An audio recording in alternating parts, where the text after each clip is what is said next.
are now listening to the Life of Produk Podcast.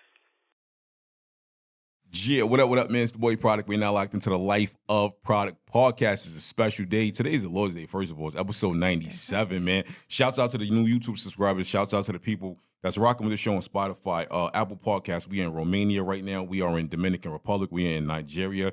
Shouts out to my Nigerian cousins over there. I need to come out there and rock with y'all one day. I'm there. Boom, episode 97, man. I got a really, really big deal in the studio with me right now. I have funk, rock and roll, future living legend, Sapphire Monet. Welcome to the show. What's good, Brooklyn? Thank you. We've been trying to get this done for a minute. Finally, we're here. Yo, you've been showing support for a minute because when we had the magazine, you was in the magazine. Yeah. You know what I'm saying? You supported that. And I remember when I first started the podcast, you made me a promise. You was like, I promise I'm going to do the show. Yes. And I was like, you know what? I'm going to hold it to that. I'm going to hold. We here. Was 718 to 704. That's right. What's the transition been like? Oh, it's been easy. That's good. I would say. It's been easy. It's very much not like what we used to. Nah. And I think that's what I most appreciate about it. Yes. Especially being someone that wanted to move out of the country. Yes. This is the closest I'm going to get until I make that move. You kind of did go to another country because this country is certain outskirts areas, yeah, you know what I'm saying? Technically. Technicalities on that. You know what? You know what? I tell people all the time, right? So I went back in June, right before my birthday. And my last day there, circling looking for parking, I was mad. I was like, see, this is why I left. Yeah. That day and then the day before that, I almost got hit 5 times within 20 minutes. So I was like, nah, I'm good. No, I'm perfectly cool with visiting, but I don't want to go. For me to go back to live, the bag got to be big.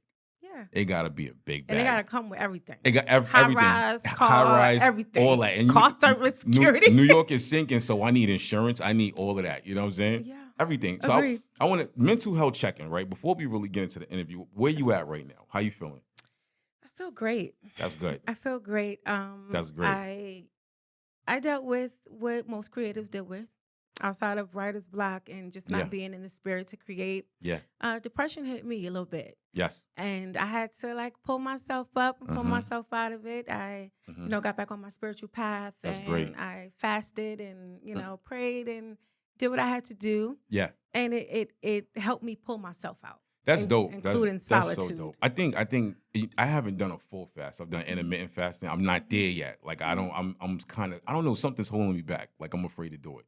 Well, I don't think so. I just think our subconscious, our spirit tells us when is the right time. So when it's the right time for you, it would be easy. It would be flowing. You'll be willing to do it. And you'll be willing to do it without a response, even knowing that's why we do it, to get whether a spiritual, a physical, emotional response from whatever we're looking to pull from. Yeah. You won't go into fasting when it's your time to look for something out of it. It will just be your moment. This is what you need to understand for yourself.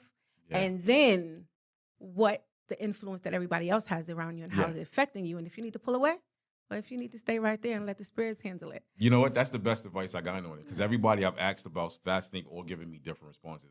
And I wasn't sold on it. You know what I'm saying? I'm going to keep it real with you. But you know what? I think the depression part that you mentioned on that, right? Me, I hate to say it, but I never acknowledged depression until 3 years ago.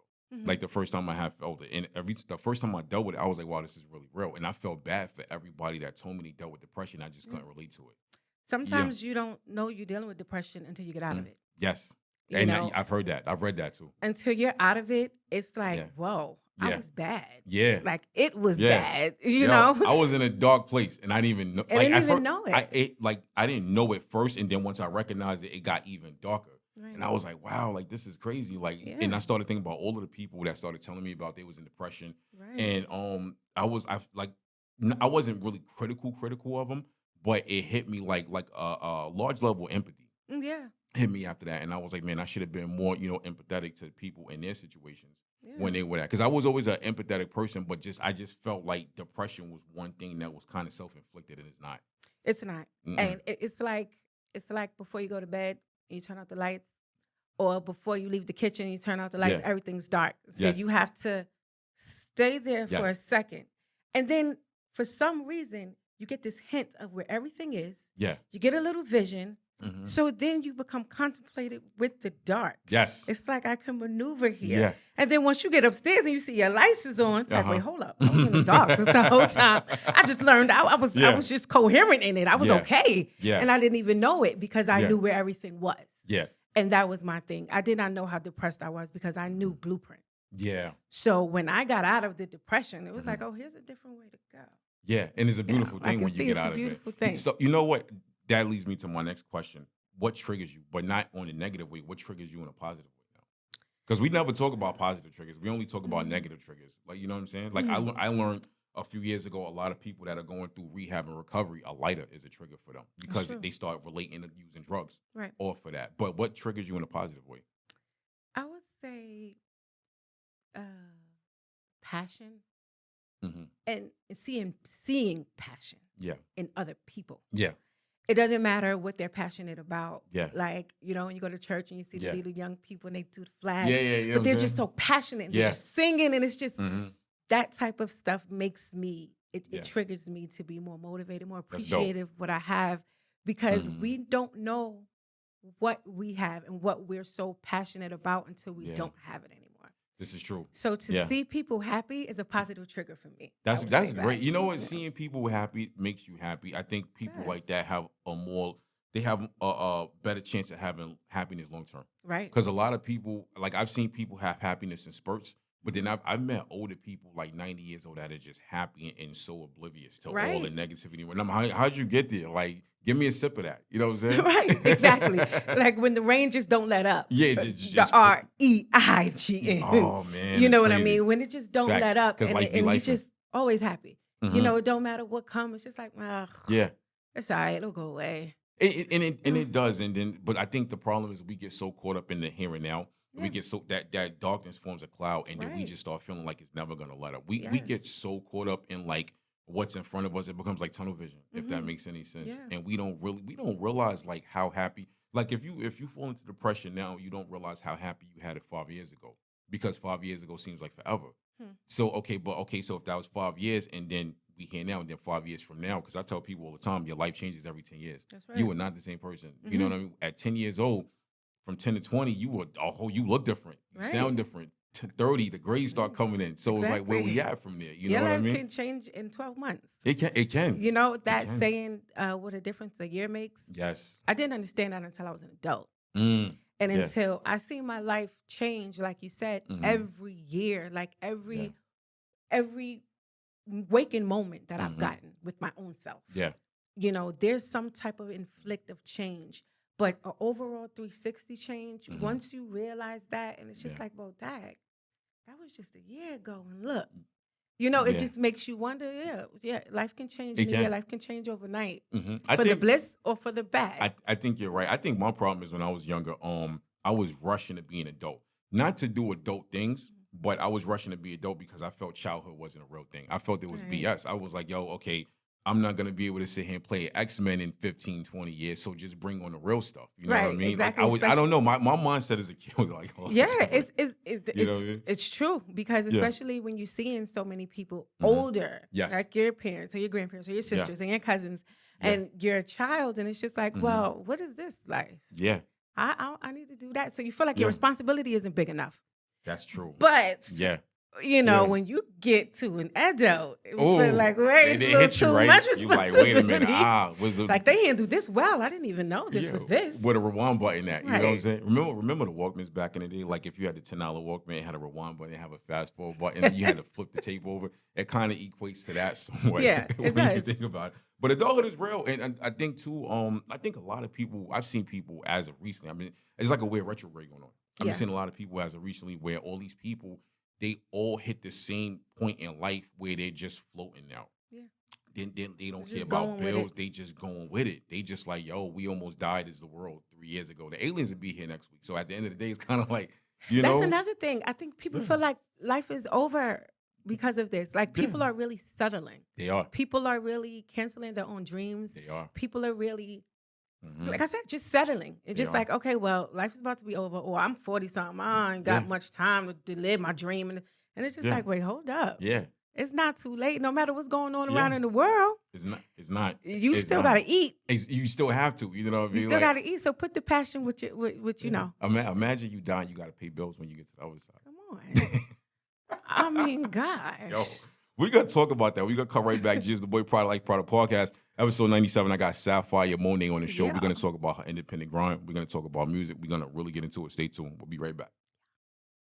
Yeah, what up, man? It's the Boy Produk. We're now back with the Life of Produk Podcast. Shouts out to Anchor, which is now Spotify for artists. Spotify for podcasts is my fault. Sorry for the confusion on that. Shouts out to iHeartRadio. Shouts out to TuneIn. Shouts out to Pandora. If you want to listen to the show on Pandora, it is Produk Radio. It is on YouTube. It is youtube.com/Life of Produk Podcast. This is episode 97. What's good, Brooklyn? Where we at with it?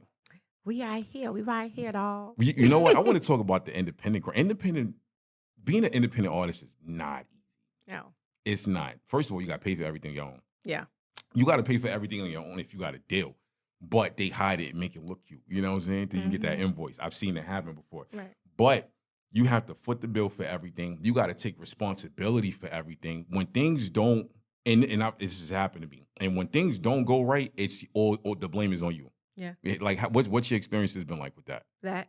Just that. Yeah. Like everything is, like you said, everything is on you. Yes. And it doesn't matter what type of help you have team-wise. And I'm not saying like a artist team. I'm talking about you need a team.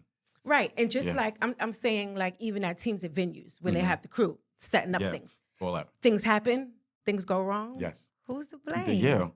Not the crew. The mic not working. Oh, she can't sing. Like it's stuff like that. It's everything. Exactly. Even down to the little petty stuff. So independently, it is more of a, I wouldn't say struggle. It is more of a complication to believe that, hey, shit happens. Yeah. I did not do this on my own. Yeah. And I'm not going to live with that burden that I did. Yes. So what we're going to do is we're all going to take responsibility for this. And you have to get there. Yes. You know, it doesn't happen overnight. It's an extremely, extremely difficult journey. It is. But with the passion comes peace. Yes. And you'll know how to balance, you know, when it's time to let up. Yeah. And when it's time to go full throttle. Yeah. And when it's time to let up, please do yourself that favor. Yeah. And let up. Yeah. Because we have to take care of photo shoots. The thing is, it goes so tiny down to what our hair gonna look like. Yes. Lashes.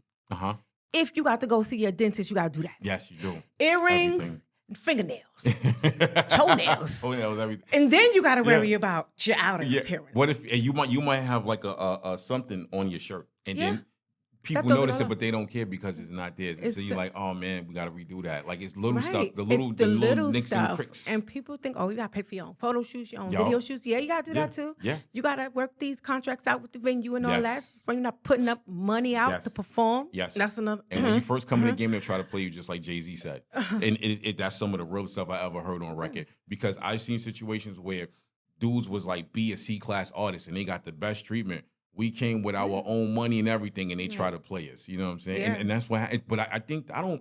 You know what's crazy? I feel I've been around all kind of genres of music, everything from hip hop to R&B to soul. I've been around pop artists, right? And I feel like on not even just because mostly hip hop, but on the black side of music, they'll try to play us, or we'll try to play each other. Right. And like you just don't get the credit you deserve. You don't get your just due. And I can just imagine how hard it is being a black female independently in the music game, because they probably try to play you mad times. Doing a different genre. Yes. And we've talked about this before. A blended genre, Yeah. and it's. I wouldn't say it's hard. It's just it's consuming It has to be. to get to try to get people to listen. Yes. Just maybe you'll like it. Yeah. And then I had to get to the point to where, listen, I'm gonna put this out the way I'm supposed to put it out. They press play, they do, they don't, they don't. Yeah. On to the next project, because people think that independence has to be a struggle. People think that being independent has to be a 24-hour nonstop. I have to do it, and if I'm not signed, then I'm not really. purposeful. Yeah. Being independent is what you actually make your brand to be. Yes. And it does not matter how high or how low you are. If you have the machine behind you, you got to know that you're purposeful. And that's you got to know that you are worth it. So that way you can carry that energy and you won't be surprised when people say, oh, you know what? You got it. As opposed to, what can you do? How can we help you? Yeah. You got to walk around with the energy like, I'm helping you. Exactly. Humbly speaking. So that's how can we help each other? It's like if we walk in here and I take that chair and I put it over there, I'm like, that's my chair now. Right. You know, and I've had to do that. And like I said, when you first come in the game and they try to play you, I think that one of the things that they look at I want to say this without being offensive to people, but I've noticed sometimes being offensive is the best way to be, right? Yeah. So I told a dude when I came down here and I was going into the work field, I noticed like if you were like in a training class and it was like 5 black people, 5 white people, right? I've seen this. I would notice, and I don't like to make everything black versus white, but sometimes it is. You know what I'm saying? I've noticed if I've seen 5 black people, 5 white people, I've noticed that the 5 white people on average would kind of like place themselves above the 5 black people and automatically position themselves to be the lead, to be the point of contact. But why though? That person might have a whole 4-year degree, and you just because of this X, Y, Z. But that's how the music game is, and they do that. And I had a situation where I went to a show, right? Almost had a deal a couple times, and I just don't talk about. I almost had a deal on Universal years ago.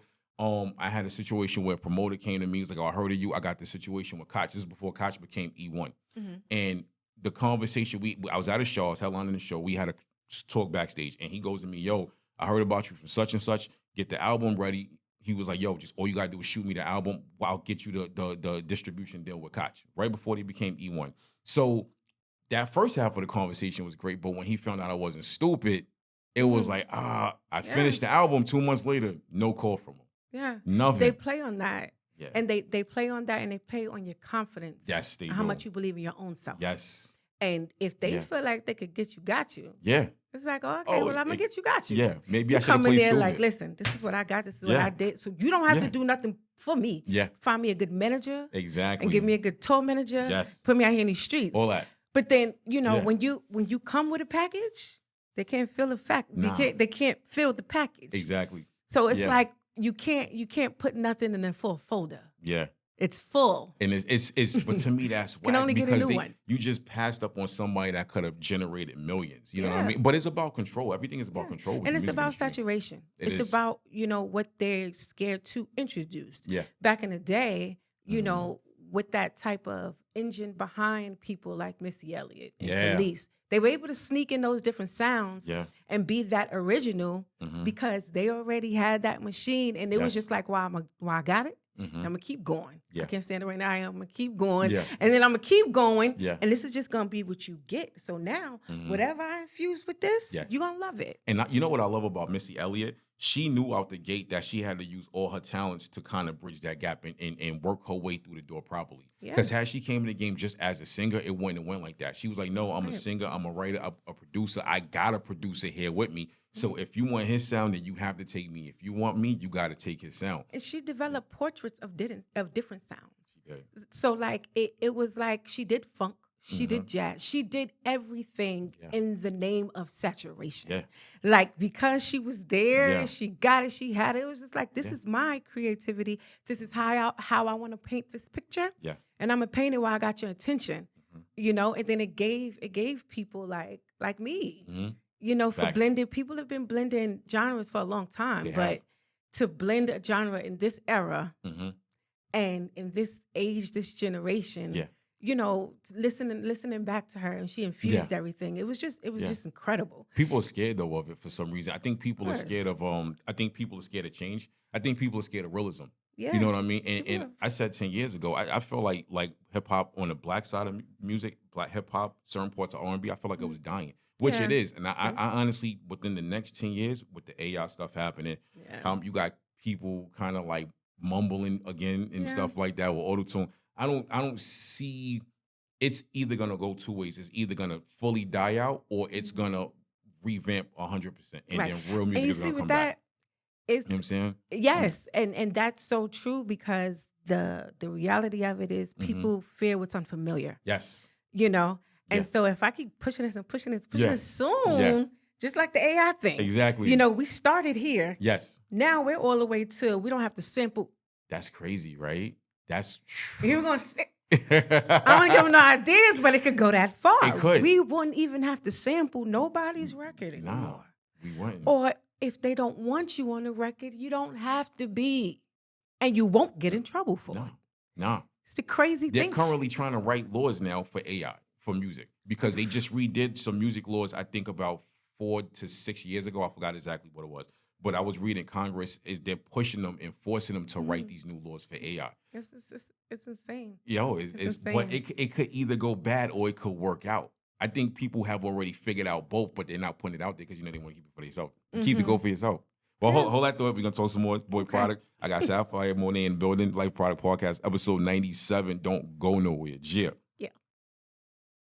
Gia, what up, man? It's the boy product. We're now back with the Life of Product Podcast, man. Once again, shouts out to the new YouTube subscribers. It is youtube.com/Life of Product Podcast. Hit that subscribe button. If you need advertising, if you need interviews, hit me up at lifeofproduct@gmail.com. That is PRODUK@gmail.com. We are back. I got Sapphire Monet here in the building. Yeah. I got the homie Ali Bishop on the phone. What's good, brother? How you doing? What's good, homie? How you doing? I'm good, man. Now, we were, really going over the nitty-gritty of the independent music side. I want you to tell the people listening, what role are you playing in this movement? That's a good question. Whatever role it takes. That's what I'm talking about. You multitasking over there. Producer, musician.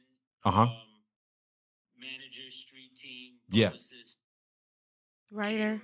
That's beautiful. I think that's beautiful, man. Now, on the production side of things, because I listen to the music, I think the music is great. I got a lot of producers and a lot of artists listen to my show. If you don't mind sharing, what are you using are you using real instrumentation? Are you using DAWs? What are you using to produce it? Real instruments, baby. Oh, that's great. That's great. You know what? I've sat in sessions with real instruments, and it was a tedious process. What's your recording process for the real instruments? Well, we basically recorded the rhythm tracks first. Uh-huh. Kind of put the skeleton together. Yeah. And then, Sapphire, correct me if I'm wrong, but I think then we did the vocals, right? Yep, we went straight into the vocals. That's dope. Then we went straight into the vocals, and then I kind of filled around her vocals with some lead guitar work. That's dope. That's great. And I think a lot of, and I'm glad you broke that down, because a lot of the kids that listen to my show, a lot of the younger generation, younger producers, they're using like FL Studio, they're using Ableton. A lot of them aren't using real instruments. But how important, in your words, is it to use real instrumentation, to take music theory and things like that? I'd say it depends on the sound that you're looking for. Yeah. So a lot of the music that's coming out now. Yeah. It sounds a certain way because of what is being used, and so if that's what your ear is trained to listen to, then you're good. Yeah. But if live music has a little bit of a different frequency, it kind of breathes a little bit. Sometimes it's right on point. Sometimes it's a little slow. Sometimes it's a little fast. Sometimes it's a little loud. Sometimes it's a little soft. Yeah. But all of that, I think is part of the natural expression. So you get a different vibe when you use live instrumentation, because you're actually hearing That's the dope. person playing as opposed to the software program computing. Yeah. You like Cameron said, computers puting, right? There was an artist that put an album out recently. I think it was Summer Walker, not the last one she did, but I believe the one before that. I can't remember.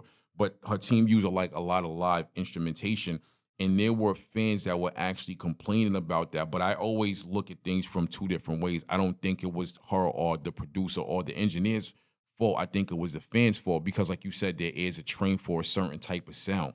Yeah. I think they were trained for. Yeah, exactly. They were trained for a different type of sound. Energy that comes out. Exactly. Like from the sessions I've sat in with instrumentation, it's a whole different vibe. I actually love it though, because it gives me more of a. I was raised in a household where my parents just play music all day, right? So I grew up listening to the Stylistics, Temptations, Delphonics, all that, and it puts me somewhat in that era, in that mindset or whatnot is what I'm hearing. But you guys are doing the funk music, right? Yeah. What are y'all working on right now? We have a single Funk rock is dope. that's dropping August 11th. Yeah, I saw you guys post that. I saw you guys post that. Called Catcalling. Catcalling. That's when you Yes. see you like, you know what I'm saying? Yeah, she's a little Rory in this. She's a little catty in this song. Did y'all scratch anybody in the studio? No scratches, right? Sapphire Monet, the cat queen. The Word, cat word. queen. Ain't nobody get scratched up, right? No. Okay, good. Nobody got good, hurt good. in the making of this record. We had to drop that disclaimer because, you know what I'm saying, we don't preach violence on the show. Right, you know what I'm We don't saying? condone violence or bullying. No violence, no bullying.